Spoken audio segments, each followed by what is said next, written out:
नमस्कार सर्वांना. सनशाईन मराठी स्टोरीजमध्ये तुमचं स्वागत आहे. वृंदा आणि समरची कथा आवडल्यास लाईक, शेअर अँड सबस्क्राईब करायला विसरू नका. काही वेळानंतर दरवाजा पुन्हा उघडला. घरातील 2 महिला कर्मचारी आत आल्या. त्यांच्या हातात लाल रंगाचा सोन्याच्या जड भरतकामाने सजलेला वधूचा लेहंगा होता. वृंदा पलंगाच्या काठावर अगदी निश्चल बसली होती. तिच्या मिठीत सिया होती, जी रडता रडता झोपून गेली होती. तिच्या अश्रूंनी भरलेला चेहरा आता पूर्णपणे निर्विकार झाला होता. ना राग, ना विरोध, फक्त आतून पोकळ झालेली शांतता. एक नोकरानी हळू आवाजात म्हणाली, "मॅडमनी सांगितलं आहे तुम्हाला तयार करायला." वृंदा काहीच बोलली नाही. तिने डोळेही उघडझाप केले नाहीत. दुसऱ्या नोकरानीने अलगद सियाला तिच्या मिठीतून घेतलं आणि पलंगावर झोपवलं. वृंदाने कोणताही विरोध केला नाही. ती फक्त निर्जीवपणे तेथेच बसून राहिली. तो लेहंगा तिच्यासमोर ठेवण्यात आला.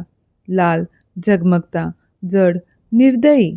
एका महिलेने तिला अलगद उभी केली, तर दुसरी तिचे साधे कपडे काढू लागली. वृंदाने विरोध केला नाही. तिचे हात बाहुलीसारखे निश्चल तिच्या बाजूला लोंबकळत होते. त्याने शांतपणे तिला तयार करायला सुरुवात केली.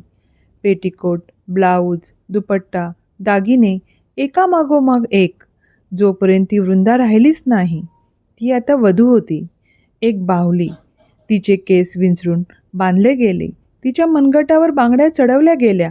जवळ सिंदुराची डबी ठेवण्यात आली. प्रत्येक स्पर्श तिला तिच्या शवपेटीतील आणखीन एक खिळा ठोकल्यासारखा जाणवत होता. तिने आयुष्यात पहिल्यांदा स्वतःकडे आरशात पाहिलं. आरशातलं प्रतिबिंब तिच्याकडेच पाहत होतं. डोळे रडून सुजलेले, ओठ थरथरत होते. चेहरा फिकट पडलेला, पण वेश मात्र एखाद्या राणीसारखा. आणि मग हळूहळू तिची नजर अजूनही शांत झोपलेल्या सियाकडे वळली. त्या छोट्याशा जीवाचं धडधडणारं हृदयच तिच्या उभं राहण्यामागचं एकमेव कारण होतं. तिच्या डोळ्यातून एक अश्रू ओघळला आणि तिच्या लाल दुपट्ट्यावर पडला. तिचे ओठ अलगद हलले. "मला माफ कर सिया, मी हे सगळं तुझ्यासाठी करत आहे." बाहेर लग्नाच्या ढोल ताशांचा गजर दुमदुमू लागला.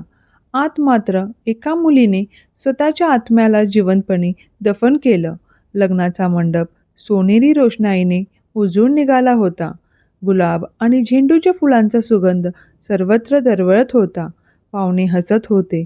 पार्श्वभूमीला संगीत वाजत होतं आणि संपूर्ण व्यास कुटुंब वैभवाने नटलेलं होतं.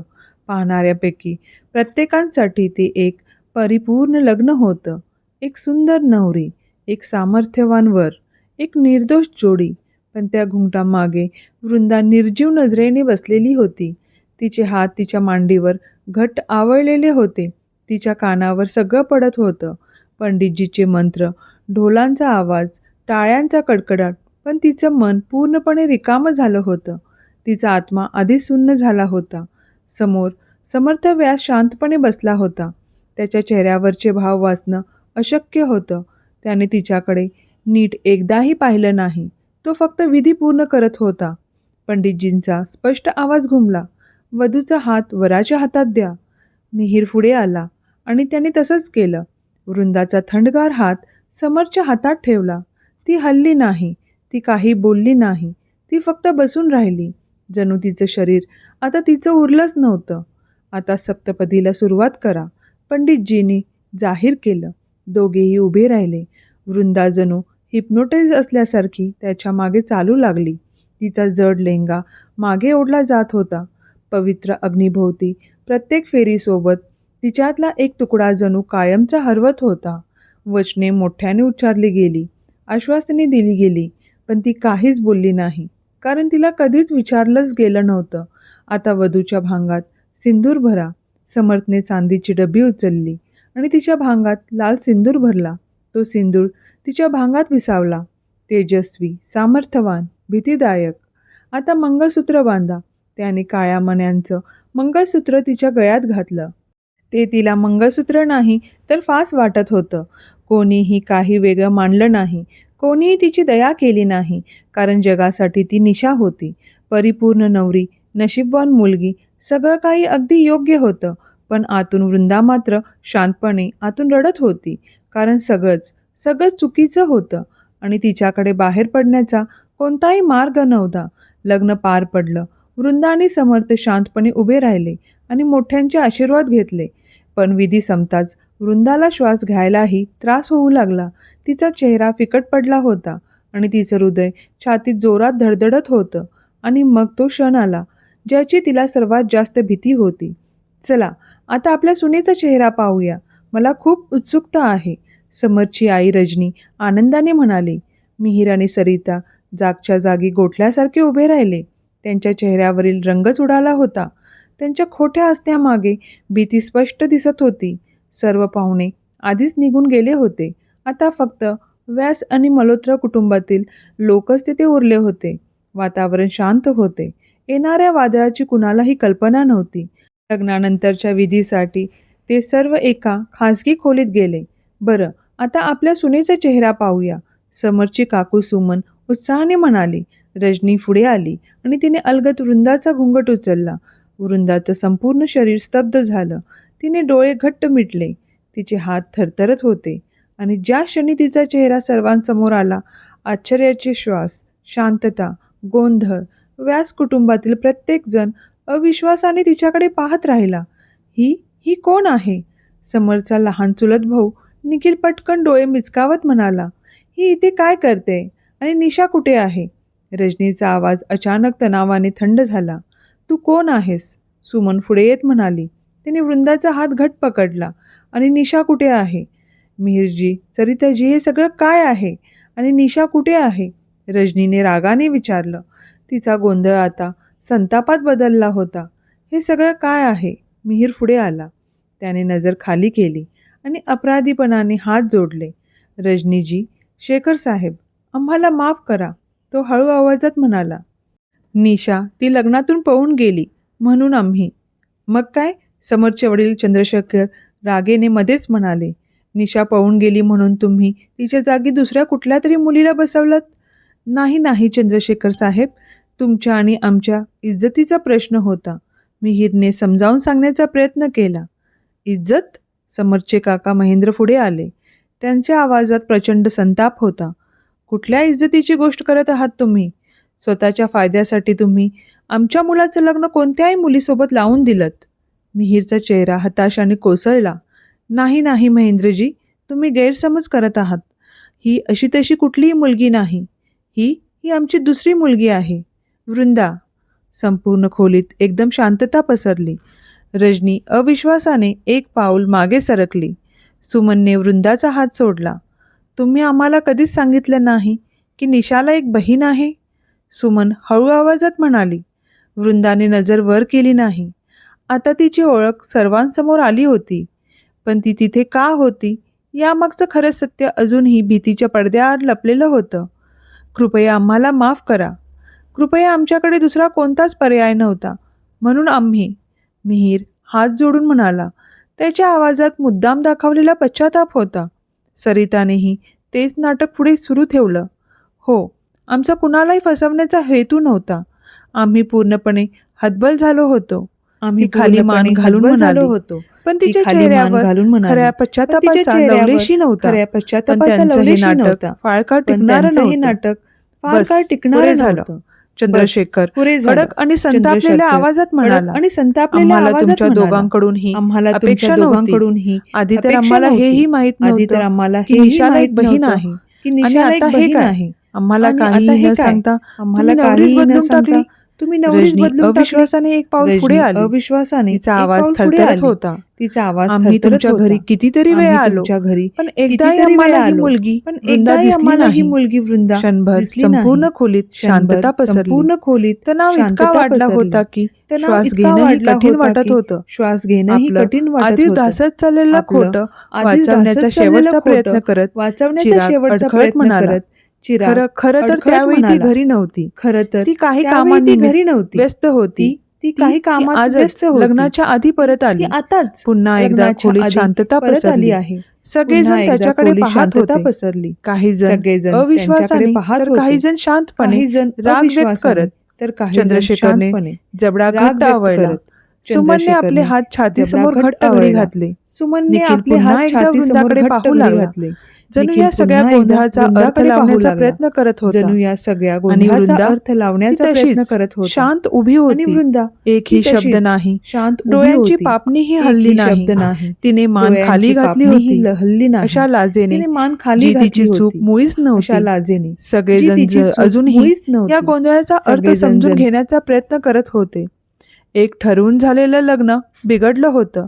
अशी नवरी समोर उभी होती जिला कुणीच ओळखत नव्हतं. आणि असं खोटं समोर आलं होतं ज्याची कुणालाही कल्पना नव्हती. वातावरण तणाव दाटून राहिला होता. तेवढ्यात कॉरिडॉरमधून एक छोट्याशा नाजूक आवाजाची हाक ऐकू आली. मम्मा. सगळ्यांनी त्या आवाजाच्या दिशेने पाहिलं. प्रत्येकाची मान एकदम त्या दिशेने वळली गेली. गोंधळलेली, आश्चर्यचकित. आणि ती तिथे उभी होती. जेमतेम 2 वर्षाची एक छोटीशी मुलगी. मोठे पाणवलेले डोळे आणि निरागस चेहरा.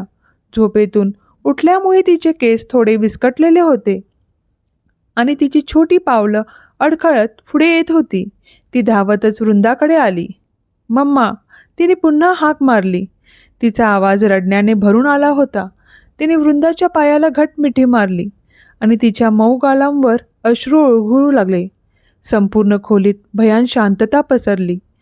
कोणीही डोळ्याची पापणीही लववली नाही. कोणीही हललं नाही. वृंदा सहजपणे खाली वाकली आणि ते छोट्या मुलीला आपल्या मिठीत उचलून घेतलं. ती छोटी मुलगी तिच्या गळ्यात पडून रडू लागली. वृंदाने तिची पाठ अलगद थोपटत तिला शांत करण्याचा प्रयत्न केला आणि तिच्या कानात काहीतरी कुजबुजली, जे फक्त सियालाच ऐकू येत होतं. पण जे व्हायचं होतं ते आधीच होऊन गेलं होतं. नव्या धक्क्याची एक लाट संपूर्ण व्यास कुटुंबात पसरली. मम्मा. सुमन अविश्वासाने कुजबुजली. तिचे डोळे विस्पारले होते. ही मुलगी हिला मम्मा म्हणते. रजनी पूर्णपणे स्तब्ध होऊन म्हणाली. म्हणजे तुला एक मुलगी आहे? चंद्रशेखरने सपाट आवाजात विचारलं. त्यांची नजर वृंदावरच खेळलेली होती आणि लग्नानंतर पहिल्यांदाच सर्वांच्या नजरा फक्त वृंदावर नव्हत्या. त्या प्रश्न विचारत होत्या, संशय घेत होत्या, आरोप करत होत्या. आणि वृंदा, ती जागच्या जागी स्तब्ध उभी राहिली. तिच्या मिठीतील मुलगी थरथरत होती, पण तिची शांतता कोणत्याही कबुलीपेक्षा जास्त बोलकी होती. सरिता आणि मिहीर यांच्या चेहऱ्यावर भीती आणि संताप दोन्ही स्पष्ट दिसत होते, कारण त्यांची नजर सियावर खेळली होती. आणि त्या सगळ्यांमध्ये शांतपणे आणि काहीही न बोलता उभा होता समर्थ. गोंधळ सुरू झाल्यापासून त्याने एकही शब्द उच्चारला नव्हता. त्याच्या चेहऱ्यावर कोणतीही भावना नव्हती, ना राग ना धक्का. जणू त्याच्या मनात नेमकं काय चाललंय हे कुणाला समजत नव्हतं. वाढत चाललेला तणाव कमी करण्याचा प्रयत्न करत सरिता घाईघाईने म्हणाली, ती वृंदाची मुलगी आहे. सगळ्यांच्या नजरा क्षणार्धात तिच्याकडे वळल्या. रजनीने आश्चर्याने कपाळावर आठ्या घातल्या. मुलगी? पण कसं? नेमकं काय म्हणायचं आहे तुम्हाला? वृंदा काही बोलण्याआधीच चंद्रशेखर पुढे आला. त्याचा आवाज कठोर आणि आदेश देणारा होता. बस, आता पुरे. आणि तुम्ही मिस्टर मिहीर मल्होत्रा, आता हा सगळा प्रकार नेमका काय आहे आणि तुम्ही व तुमच्या कुटुंबाने हे काय करून ठेवलं आहे ते स्पष्टपणे सांगाल का? मिहीरचा घसा कोरडा पडला होता, पण त्याने आधीच तयार करून ठेवलेलं खोटं बोलण्याचं धाडस केलं. सिया ही वृंदाची मुलगी आहे. तिचे पती तिच्या बाळाच्या जन्मापूर्वीच वारले. ती विधवा आहे. तेव्हापासून ती आमच्यासोबतच राहत आहे. त्यानंतर सर्वत्र शांतता पसरली. संपूर्ण व्यास कुटुंब स्तब्ध उभं राहिलं. हा फक्त नवरी बदलल्याचा धक्का नव्हता. वृंदा एक विधवा होती, एका मुलीची आई होती आणि त्यांनी नकळत आपल्या मुलाचं तिच्याशी लग्न लावून दिलं होतं. रजनी धक्क्याने एक पाऊल मागे सरकली. तिने आश्चर्याने तोंडावर हात ठेवला. सुमन अविश्वासाने पाहत राहिली. अगदी निखिललाही जणू पायाखालची जमीन सरकल्यासारखंच वाटत होतं. पुन्हा परिस्थिती आपल्या ताब्यात आणण्याचा प्रयत्न करत सरिता पटकन म्हणाली, पण तुम्ही काळजी करू नका. जर तुम्हाला सिया नको असेल तर काही हरकत नाही. आम्ही तिला आमच्यासोबत परत घेऊन जाऊ. तिचे शब्द वृंदाच्या हृदयात तलवारीसारखे घुसले. ती घाबरून लगेच वळली. तिचे डोळे भीतीने मोठे झाले. नाही, ती थरथरत्या आवाजात कुजबुजली. तिने वारंवार नकारार्थी मान हलवली आणि सियाला आपल्या मिठीत घट्ट धरून ठेवलं. नाही, कृपया तिला माझ्यापासून दूर नेऊ नका. कृपया, तीच माझं सर्वस्व आहे. तिचं संपूर्ण शरीर थरथरत होतं आणि तिच्या डोळ्यातून अश्रूंचा अखंड वर्षाव होत होता. तेवढ्यात एक खणखणीत आणि अधिकारपूर्ण आवाज त्या तणावपूर्ण शांततेला छेद घेत घुमला. सिया आता आमची नात आहे आणि आमच्या नातीला आमच्यापासून दूर करण्याचा अधिकार आम्ही कोणालाही देणार नाही. तो आवाज रजनीचा होता. तिच्या आवाजात संतापही होता आणि ठाम निर्धारही. धक्क्याने सगळ्यांच्या नजरा तिच्याकडे वळल्या. हो, हे लग्न जसं व्हायला हवं होतं तसं झालं नाही. ती मिहिराने सरिताकडे रोखून पाहत ठामपणे म्हणाली. पण आता जे झालं आहे ते झालं, आणि आता काहीही झालं तरी वृंदा आमची सून आहे आणि सिया आता आमची नात आहे. वृंदा अविश्वासाने तिच्याकडे पाहत राहिली. तिचे पाय लटपटू लागले. पण तिच्या तुटलेल्या जखमी मनाला लग्नानंतर पहिल्यांदाच आशेची एक हलकीशी किरण जाणवली. आणि मग ते घडलं. समर्थ एकही शब्द न बोलता अचानक वळला आणि संतापाने खोलीबाहेर निघून गेला. त्याच्या चेहऱ्यावर काहीच नव्हतं. ना राग, ना वेदना, ना निराशा. फक्त एक खोल पोकळी. त्याला थांबवायची हिंमत कुणाचीच झाली नाही. कोणी हल्लंसुद्धा नाही. तो मागे सोडून गेलेली शांतता कोणत्याही रागाच्या उद्रेकापेक्षा जास्त भयानक होती. परिस्थितीचा ताण ओळखून आणि आणखीन गोंधळ नको म्हणून व्यास कुटुंबातील बाकीचे सदस्य हळूहळू एकामागून एक खोलीबाहेर जाऊ लागले. प्रत्येकाच्या चेहऱ्यावर वेगवेगळे भाव होते. काही अजूनही धक्क्यात होते, काही विचारात हरवले होते, तर काहींना मागे वळून पाहण्याची इच्छा नव्हती. फक्त रजनी आणि अश्विन, समरचा धाकटा भाऊ, तेथेच थांबले. रजनी वृंदाकडे वळली. तिचा आवाज मृदू होता पण ठाम होता. वृंदा, आता घरी जाण्याची वेळ झाली आहे. आपल्या घरी. ती क्षणभर थांबली. तिची नजर वृंदाच्या मिठीत शांत झोपलेल्या मुलीकडे गेली. अश्विन तुला घरी सोडेल. हे बोलून रजनी खोलीतून बाहेर निघून गेली आणि पुन्हा एकदा मागे स्तब्ध शांतता सोडून गेली. वृंदा जागच्या जागी स्तब्ध उभी राहिली. तिने सियाला आपल्या मिठीत घट्ट धरून ठेवलं होतं. तिचं हृदय जोरात धडधडत होतं. घर? आता तिचं घर नेमकं कोणतं होतं? आणि त्या घरात तिच्यासाठी खरंच जागा होती का? तिने आपल्या मुलीकडे पाहिलं. सिया तिच्या खांद्यावर डोकं ठेवून शांत झोपली होती. आता सुरू झालेल्या वादळाची तिला काहीच कल्पना नव्हती. वृंदा तशीच उभी राहिली. तिला आता पुढे काय करावं हे समजत नव्हतं. वहिनी, निघूया का? अश्विनच्या आवाजाने वृंदा तिच्या विचारातून, तंद्रीतून बाहेर आली. तो तिच्या जवळ आला आणि सियाकडे हात पुढे करत नम्रपणे म्हणाला, तुम्ही सियाला माझ्याकडे द्या. वृंदाचं संपूर्ण शरीर क्षणात ताठर झालं. तो सियाला का मागत होता? तिच्या छातीत पुन्हा भीतीची लाट उसळू लागली. तिची अस्वस्थता ओळखून अश्विन हलकसा हसत लगेच म्हणाला, म्हणजे हा लेहंगा खूप जड आहे. तुम्हाला चालताना त्रास होईल, म्हणून सियाला माझ्याकडे द्या. वृंदा अजूनही साशंक होती.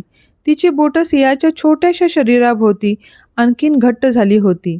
पण शेवटी संकोचाने आणि आईच्या काळजीने भरलेल्या मनाने तिने सियाला अश्विनच्या हातात दिलं. ते दोघं गाडीच्या दिशेने चालू लागले. व्यासविलामध्ये पोचताच वृंदाचं हृदय पुन्हा एकदा जोरात धडधडू लागलं. अश्विनने पुन्हा एकदा सियाला अलगद आपल्या मिठीत घेतलं आणि वृंदा शांतपणे त्याच्या शेजारी चालत मुख्य प्रवेशद्वाराकडे निघाली. मुख्य दरवाजाजवळ पोचताच वृंदाची पावलं मंदावली. तिचा श्वास घशात अडकला. समोर संपूर्ण व्यासकुटुंब त्यांच्या स्वागतासाठी उभं होतं. रजनीच्या हातात सुंदर आरतीचं ताट होतं. तिच्या डोळ्यात मृदुता होती, पण तिच्या भावना वाचणं अशक्य होतं. निखिल तिच्या शेजारी फुलांनी भरलेला ताट हातात घेऊन उभा होता. समोरची काकू सुमन जवळच पांढऱ्या कापड्यासह आणि तांदळाने भरलेला कलश घेऊन उभी होती. तो पारंपरिक गृहप्रवेशचा विधी होता, पण त्या क्षणी वृंदाला त्यात काहीच पारंपरिक वाटत नव्हतं. तिने घातलेल्या जड लेंग्यापेक्षाही तिचे पाय अधिक जड वाटत होते. अश्विन सियाला मिठीत घेऊन दाराकडे पाऊल टाकणार इतक्यात रजनीने हळूच हात वर केला. थांब. अश्विन तेथेच थांबला आणि वृंदाही थांबली. रजनी पुढे आली. तिचे डोळे अश्रूंनी भरलेले होते, पण त्यात माया होती. माझ्या दोन्ही लक्ष्मींचं मी औक्षण करते. तिचा आवाज मृदू होता, मायेने ओथंबलेला आणि वृंदासाठी पूर्णपणे अनपेक्षित. वृंदा स्तब्ध झाली. तिला नकाराची अपेक्षा होती, तिरस्काराची अपेक्षा होती, कदाचित पूर्ण दुर्लक्षाचीही. पण हे प्रेम नव्हतं का? हा स्वीकार नव्हता का? तिला लक्ष्मी समृद्धीचं प्रतीक म्हणून संबोधलं जात होतं. रजनी, वृंदा आणि सिया या दोघींसमोर प्रेमाने आरतीचं ताट फिरवत होती. हे पाहताच वृंदाच्या डोळ्यात अश्रू दाटून आले. त्यानंतर रजनीने काळजीपूर्वक वृंदाच्या पायांसमोर चांदीचा कलश ठेवला. आता बाळा, तुझ्या उजव्या पायाने हा कलश हळूच पुढे ढकल. वृंदाने तिचं ऐकलं. तिचं हृदय जोरात धडधडत होतं. तिने उजव्या पायाने कलशाला हलका स्पर्श केला आणि तो पुढे सरकला. त्याचा मंद आवाज संपूर्ण दालनात घुमला. त्यानंतर पुढचा विधी सुरू झाला. रजनीने कुंकू मिसळलेल्या लाल पाण्याने भरलेल्या ताटाकडे आणि जमिनीवर अंतरलेल्या पांढऱ्या कपड्याकडे इशारा केला. आता या ताटात पाय ठेव आणि त्या कपड्यांवर तुझ्या पावलाचे ठसे उमटव. वृंदाने त्या लाल रंगाच्या पाण्यात पाय ठेवला आणि मग पांढऱ्या कपड्यांवरून चालत गेली. तिच्या लाल भडक पावलांचे ठसे त्या कपड्यावर उमटले. नव्या सुनेच्या तिच्या नव्या घरात प्रवेश करण्याचं एक शुभ प्रतीक. सगळंच एखाद्या स्वप्नासारखं वाटत होतं. आणि मग अचानक सगळे स्तब्ध झाले. समरचे वडील चंद्रशेखर पुढे आले. एकही शब्द न बोलता त्याने आपल्या खिशातून स्वच्छ सुंदर पांढरा रुमाल बाहेर काढला आणि मग सर्वांना आश्चर्याचा धक्का देत ते तिच्या समोर गुडघ्यांवर बसले. चंद्रशेखरने अलगद सियाच्या छोट्या छोट्या पावलांना त्या लाल रंगाच्या पाण्यात बुडवलं आणि मग तिची छोटीशी पावलं त्या पांढऱ्या कपड्यांवर उमटवली. वृंदांच्या पावलाच्या शेजारीच तिचे लहानसे लाल पावलांचे ठसे उमटले. पण ते येथेच थांबले नाहीत. त्यांनी तोच पांढरा रुमाल पुन्हा उचलला आणि अत्यंत जपून आदराने सियाच्या पावलांचे ठसे त्यावरही घेतले. संपूर्ण हॉलमध्ये गाढ शांतता पसरली.